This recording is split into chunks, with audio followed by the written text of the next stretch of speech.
As Três Idades da Vida Interior, tomo 2. Páginas de 220 até 224. Capítulo 8. Uma forma de vida perfeita. A Via da Infância Espiritual. A Via da Infância Espiritual, ensinada por Santa Teresinha do Menino Jesus, tem sido altamente recomendada em diversas ocasiões por Santidade Bento Mungenders e por Sua Santidade Pio T. Conan, que expressou repetidas vezes sua confiança na missão providencial da Santa para a formação espiritual das almas em nossos tempos. A via de infância que nos propõe a Santa se explica pelas qualidades próprias da criança, qualidades que devem se encontrar de forma eminente em uma criatura de Deus. Há nesta concepção uma intuição profunda, em perfeita harmonia com aquilo que a teologia nos ensina sobre a graça santificante, as virtudes infusas e os dons do Espírito Santo. Desejamos expor aqui quais são as qualidades inatas da criança, quais as principais virtudes do Filho de Deus e em que se distingue a infância espiritual da infância natural. Isso nos trará grande luz sobre a natureza da graça. Qualidades inatas da criança. Apesar de seus pequenos defeitos, é possível reconhecer na criança, de modo geral, duas características muito evidentes: a simplicidade e a consciência de sua fraqueza. Isso se observa sobretudo quando a criança é batizada e foi educada cristamente. A simplicidade, ou seja, a ausência de duplicidade, manifesta-se de modo completamente espontâneo, sem afetação. Ela geralmente diz o que pensa e manifesta seus desejos com sinceridade, sem se preocupar com o que os outros vão pensar. Além disso, a criança tem viva consciência de sua fraqueza. Sabe que por si mesma nada pode e que em tudo depende de seus pais. Essa consciência da própria fraqueza a torna humilde, e essa humildade a dispõe, de forma natural, a praticar profundamente na sua simplicidade as três virtudes teologais: a fé, a esperança e a caridade. Nesta reflexão, somos conduzidos ao mistério da infância espiritual, onde a simplicidade, a confiança e o amor conduzem à mais alta união com Deus. Permita-se mergulhar neste caminho de luz e abandono. Em primeiro lugar, a criança crê em tudo o que seus pais lhe dizem. Com frequência, são eles que lhe ensinam a rezar e lhe falam de Deus. A criança confia naturalmente em seus pais, que a ensinam a esperar em Deus, mesmo antes que ela seja capaz de formular, por si mesma, um ato de esperança. Mais tarde, esse ato será lido em seu catecismo e recitado manhã e noite. A criança, enfim, ama com ternura seus pais, a quem deve tudo. E se esse pai e essa mãe são verdadeiramente cristãos, fazem com que o afeto puro e delicado desse pequeno coração se eleve a Deus e também à sua Santa Mãe. Nesta simplicidade, na consciência espontânea de sua fraqueza e na prática singela das três virtudes teologais, fé, esperança e caridade, encontra-se já o germe da mais alta vida espiritual. Por isso, quando Jesus quis ensinar aos seus apóstolos a importância da humildade, colocou uma criança no meio deles e disse: em verdade vos digo, se não vos converterdes e não vos tornardes como crianças, não entrareis no reino dos céus. Evangelho segundo São Mateus, capítulo 18, versículo 3. Nestes últimos tempos foi-nos dado ver realizada a profecia de São Pio Tinians. Haverá santos entre as crianças, pequenos chamados desde cedo à comunhão frequente. Mais tarde, na época da juventude agitada, a criança muitas vezes perde sua simplicidade e a consciência de sua fragilidade. Deseja ser adulta antes do tempo. Começa a surgir nela a duplicidade, o orgulho. E se por vezes fala de certas virtudes, já não são tanto as virtudes teologais, mas sim as humanas, como a força, a coragem e a ousadia, que realçam sua personalidade nascente. Fala ainda de certa prudência, que, no entanto, não sabe distinguir da prudência falsa e que pode converter-se em má fé, dissimulando desordens nas quais já se vê envolvido. A experiência dura da vida, mais adiante, o fará reencontrar a consciência de sua fraqueza. Talvez se depare com a injustiça e então perceberá a importância de uma justiça superior. Terá de lidar com certas mentiras convencionais que o farão ver o valor da retidão. E se, enfim, ele se detém para refletir e não perder o santo hábito de rezar todos os dias alguma oração, começará a compreender o sentido profundo daquelas palavras do Salvador. Sem mim, nada podeis fazer. Evangelho segundo São João, capítulo 15, versículo 5. O Pai Nosso, que um dia aprendeu em sua infância, começa a tocar novamente o seu coração. Volta a recitá-lo e por aí reencontra o seu caminho. As principais virtudes de um filho de Deus, introdução breve sugerida. Agora meditaremos sobre as virtudes fundamentais de um verdadeiro filho de Deus, à luz do ensinamento da pequena via de Santa Teresinha. Santa Teresinha do Menino Jesus nos ensina: as principais virtudes de um filho de Deus são aquelas em que se reproduzem, de forma eminente, as qualidades naturais da criança, excluindo, porém, seus defeitos. Um filho de Deus deve, antes de tudo, ser simples e reto, sem qualquer forma de duplicidade. Deve aborrecer a hipocrisia e a mentira, e nunca desejar parecer aquilo que não é. Nosso Senhor ensinou isso no Sermão da Montanha. Se teu olho for simples, todo o teu corpo estará na luz. Evangelho segundo São Mateus, capítulo 6, versículo 22. Isto é, se o olhar do teu espírito é reto, se a tua intenção é honesta, então toda a tua vida estará banhada de luz. Um filho de Deus deve manter-se consciente de sua fraqueza e indigência. Jamais deve esquecer que Deus nos tirou gratuitamente do nada e que sem Ele nada podemos fazer para alcançar a santidade e a vida eterna. Se cresce nessa humildade, esse filho de Deus terá uma fé cada vez mais intensa na palavra divina. Sua fé será livre de respeitos humanos e ele se gloriará nela. De tempos em tempos, sentirá essa fé invadir-lhe profundamente com um sabor espiritual superior a qualquer raciocínio.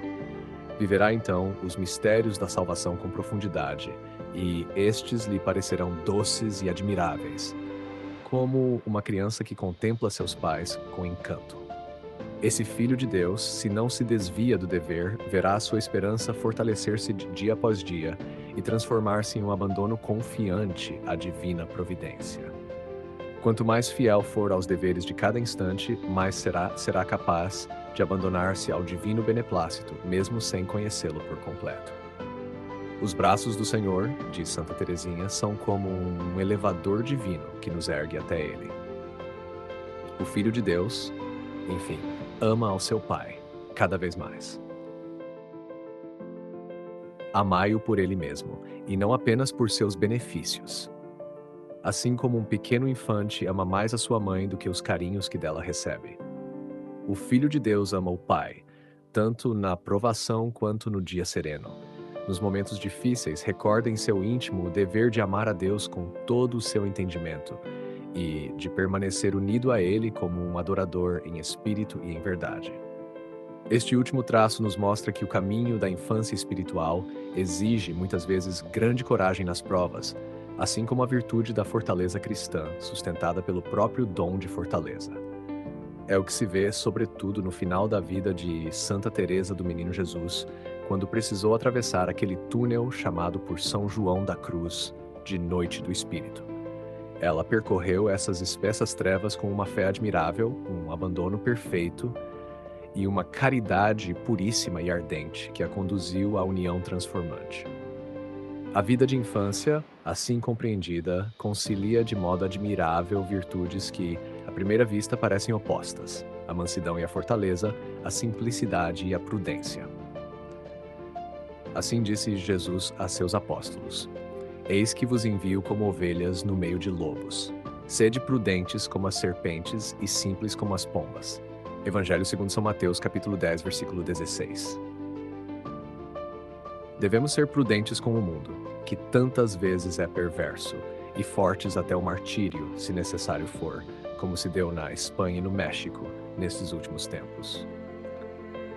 Para possuir essa prudência e essa fortaleza são indispensáveis os dons de conselho e de fortaleza, e para alcançá-los é essencial tornar-se cada vez mais criança na presença de Deus, de Nosso Senhor e da Santíssima Virgem. Quanto menos crianças devamos ser diante dos homens, tanto mais o devemos ser diante de Deus. Somente dele procedem a força e a verdadeira prudência. Confiemos mais em Deus e na sua graça divina do que nas energias dos movimentos populares.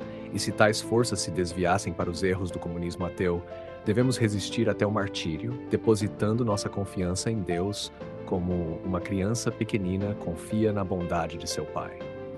Em seu livro Uni Renaissance Spirituelle, enfatizou muito esta íntima união de virtudes em Santa Teresa de Lisieux. Outro ponto que merece ser sublinhado é este. Bem compreendida, a via da infância espiritual concilia de forma admirável a verdadeira humildade com o anseio de contemplar amorosamente os mistérios da salvação. Por isso, vemos que tal contemplação pertence ao caminho normal da santidade. E não se trata de algo extraordinário, como visões, revelações ou estigmas, favores externos que não encontramos na vida de Santa Teresinha. Mas tal contemplação é o fruto normal da graça santificante, chamada também de graça das virtudes e dos dons, e é o germe da glória futura. Nos escritos desta santa, tal doutrina aparece de forma luminosa. Diferenças entre a infância espiritual e a infância natural. A santa, enfim, nos ensina com grande profundidade a diferença entre esta infância espiritual e a infância natural. Nesse sentido, diz São Paulo, irmãos, não sejais crianças no entendimento, sede crianças na malícia, mas adultos no juízo. Primeira carta aos Coríntios, capítulo 14, versículo 20. Assim, o que distingue em primeiro lugar a infância espiritual da natural é a maturidade do juízo. Há ainda outro caráter que São Francisco de Sales destaca muito bem. No plano natural, quanto mais uma criança cresce, mais deve aprender a bastar-se por si mesma, pois um dia seus pais lhe faltarão. Porém, no plano da graça, quanto mais cresce um filho de Deus, mais claramente vê que jamais poderá bastar-se a si mesmo e que sempre deverá depender inteiramente de Deus. Quanto mais avança na vida espiritual, bem, maior é a sua necessidade da inspiração especial do Espírito Santo, que, com os seus 7 dons, supre as imperfeições das virtudes humanas. E isso é tão verdadeiro que, no fim, chega a depender mais da ação divina do que de sua própria atividade, até alcançar o seio do Pai, onde encontrará sua bem-aventurança.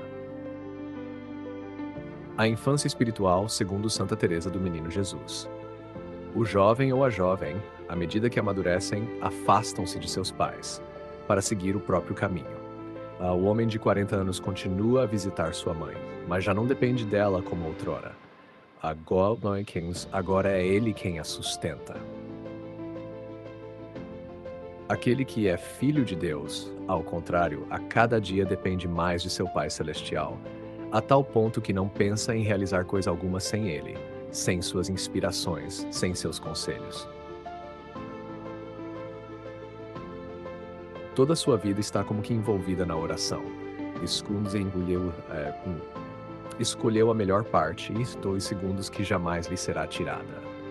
Compreendeu, enfim, que é necessário orar sem cessar. Esta doutrina, tão simples e tão elevada ao mesmo tempo, está expressa nestas palavras de Santa Teresa de Lisieux, na obra História de uma Alma, Memórias e Conselhos, página 263. Permanecer pequeno é reconhecer a própria pequenez, esperar tudo do bom Deus, como uma criancinha espera tudo de seu pai, sem se inquietar com coisa alguma. Mesmo entre os pobres, enquanto o menino é pequeno, dá-se a ele tudo de que precisa. Mas quando cresce, o pai deixa de alimentá-lo e lhe diz: agora, trabalhe. Você já pode se sustentar sozinho. Pois bem, para nunca ouvir tais palavras, segundo eu não quis crescer, vendo-me incapaz de ganhar a vida eterna do céu. Permaneci sempre pequena, sem outra preocupação, senão colher as flores do amor e do sacrifício, e oferecê-las ao bom Deus, para que Ele se deleite com elas. Ser pequeno é também não se atribuir qualquer virtude praticada, nem julgar-se capaz de algo, mas reconhecer que Deus deposita este tesouro da virtude nas mãos de sua criancinha, para que ela o use quando necessário, continuando, porém, a pertencer inteiramente a Ele. Assim também ensinava Santo Agostinho ao escrever que, quando Deus coroa nossos méritos, coroa na verdade os seus próprios dons. E o Concílio de Trento, na seção 6ª, capítulo 16º, declara: segundos, tão grande é a bondade de Deus para conosco, que Ele quer que seus dons se tornem méritos em nossas mãos. Só podemos oferecer-lhe aquilo que dele mesmo recebemos. O que recebemos como graça, devolvemos como mérito, adoração, oração, reparação e ação de graças. E ainda acrescenta a santa: ser pequeno é não desanimar por causa das próprias faltas, pois as crianças caem muitas vezes, mas são pequenas demais para se machucarem gravemente. Nessa espiritualidade transparece a profunda doutrina da graça. Sem mim nada podeis fazer. João 15, versículo 5. E que tens tu que não tenhas recebido? Primeira carta aos Coríntios, capítulo 4, versículo 7. Esta doutrina tão sublime, comentada pelos padres e teólogos, é vivida aqui de modo tão simples quanto profundo, por uma alma que se deixa conduzir pelo Espírito Santo ao porto da salvação, para onde conduziu tantos pecadores consigo. Feliz do teólogo que tivesse podido converter tantas almas quantas a nossa santa converteu. O pregador anglicano Werner Nonson não foi convertido por teólogos, nem por exegetas, mas por Santa Teresa do Menino Jesus. São Gregório Magno contemplou admirado essa via da infância espiritual, escrevendo em uma homilia citada no Comune Virginum do Breviário: que diremos nós, homens barbudos e frágeis, ao vermos que jovens virgens alcançam o reino dos céus através do martírio, enquanto nós somos vencidos pela ira, inflados de orgulho e perturbados pela ambição? De fato, Santa Teresa de Lisieux nos traçou um caminho muito simples, que conduz muito alto. E em seus ensinamentos, como repetiu São Pio XI, brilha de forma eminente o dom da sabedoria para guiar as almas sedentas de verdade que, acima de todo o raciocínio humano, desejam viver da palavra de Deus. Notas explicativas para a meditação ao final do audiolivro. 1. O que é a via de infância espiritual? É um caminho de santidade ensinado por Santa Teresinha do Menino Jesus, que convida o fiel a viver como uma criança diante de Deus, com simplicidade, confiança e total abandono à sua providência. Essa espiritualidade não se refere à infantilidade, mas a uma fé despojada de pretensões, onde a alma reconhece sua fraqueza e se deixa guiar por Deus com ternura filial. Diferença entre infância espiritual e infância natural. A infância natural, com o tempo, busca independência dos pais. Já na vida espiritual, quanto mais o fiel progride, mais reconhece sua dependência de Deus. É uma maturidade que leva a confiar cada vez mais na ação divina, como uma criança que tudo espera do Pai. 3. Virtudes teologais na infância espiritual. A fé, a esperança e a caridade se manifestam de forma pura e viva. O Filho de Deus crê com simplicidade, espera com abandono e ama com generosidade, não por interesse, mas por amor ao próprio Deus. 4. O dom da fortaleza na noite escura do Espírito. Santa Teresinha enfrentou, no fim de sua vida, uma profunda provação interior, chamada por São João da Cruz de Noite do Espírito. Nesse período não sentia a presença de Deus, mas perseverava na fé e no amor. É aí que brilha o dom da fortaleza, uma força sobrenatural que sustenta a alma nas trevas da provação. A doutrina da graça, segundo os padres da Igreja. A via da infância espiritual está profundamente enraizada na doutrina da graça. Tudo é dom, a virtude, o mérito, a salvação. Como disse Santo Agostinho, quando Deus coroa nossos méritos, coroa os dons que Ele mesmo concedeu. 6. A maturidade do julgamento cristão. São Paulo adverte: não sejais crianças na razão, mas na malícia. A infância espiritual não é irracionalidade, mas pureza de coração unida à sabedoria verdadeira. 7. A união transformante. A vida de infância culmina na união transformante com Deus, quando a alma vive tão unida à vontade divina que já não busca a si mesma, mas repousa no Pai. É o cume da vida espiritual, ao qual a simplicidade do amor infantil pode levar. 8. A espiritualidade como resposta aos tempos difíceis. O texto recorda os mártires da Espanha e do México, lembrando que a infância espiritual não é fuga, mas caminho de fortaleza e fidelidade. A simplicidade do amor confiante sustenta o cristão nas maiores tribulações. 9. Símbolos citados no texto. O ascensor divino, imagem usada por Santa Teresinha para descrever a graça que eleva a alma até Deus. O tesouro nas mãos do menino, expressão que indica que a virtude é dom de Deus colocado à disposição do fiel.